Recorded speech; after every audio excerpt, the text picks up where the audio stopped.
Welcome to finaquant channel. I will briefly present you today some distribution and allocation examples with finaquant protos. You can download and test these examples yourself.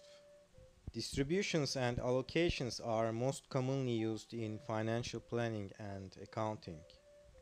In this example, some amounts, which can be costs, profits, or bonus, are distributed from departments to teams.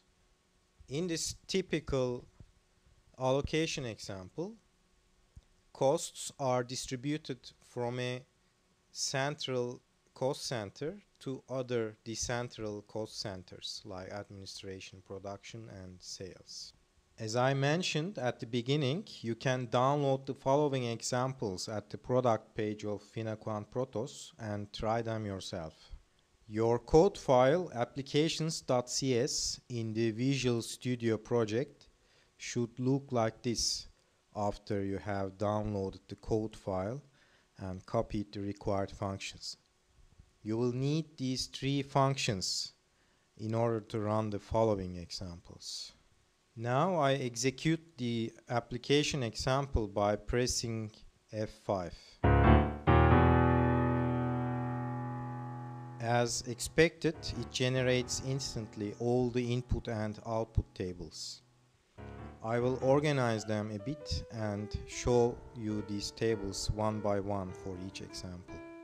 The first example is about distributing costs at department level to teams and individuals. This example demonstrates that the distribution can be accomplished in 4 steps by using the table functions of finaquant protos. In the first step, the cost and key tables are combined by matching the common attribute department so that we have the key and cost amounts in the same combined table. In order to calculate distributed costs, we also need aggregated key amounts. Aggregated keys come with this second step.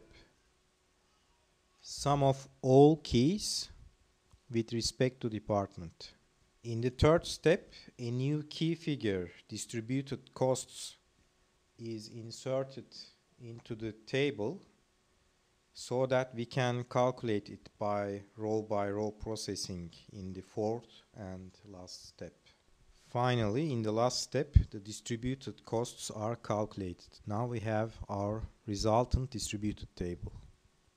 All these calculation steps are then packed into a single distribution function with generalized table parameters. We will use this simple distribution function for the remaining examples. The second example is designed for testing the simple distribution function.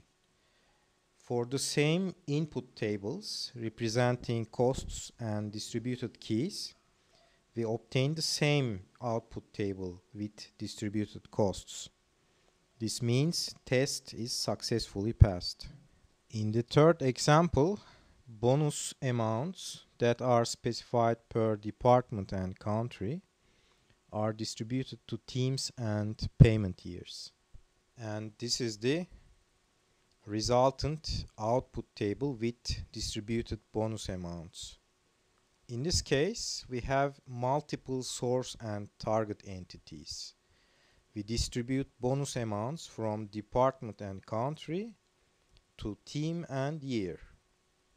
For the simple distribution function, it doesn't matter how many common attributes the input tables have. For it, distribution is distribution. In the last example, profits are allocated from the main hub to other cost centers. This example shows how an allocation problem can be transformed into a distribution problem by separating source and target cost centers.